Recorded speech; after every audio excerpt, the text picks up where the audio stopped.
This is my first soldering project.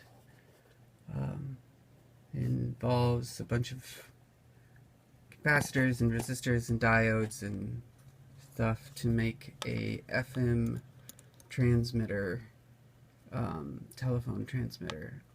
And the way that it works, it's basically a wiretap, and you clip these leads onto your telephone line, and then this transmits using the line as an antenna,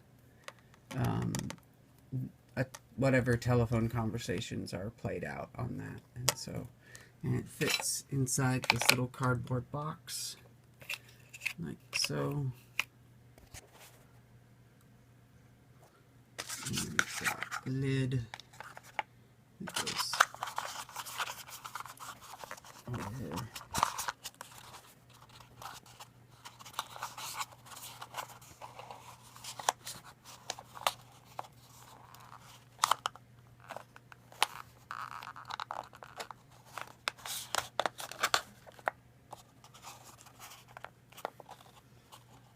Yeah, little wiretap technology.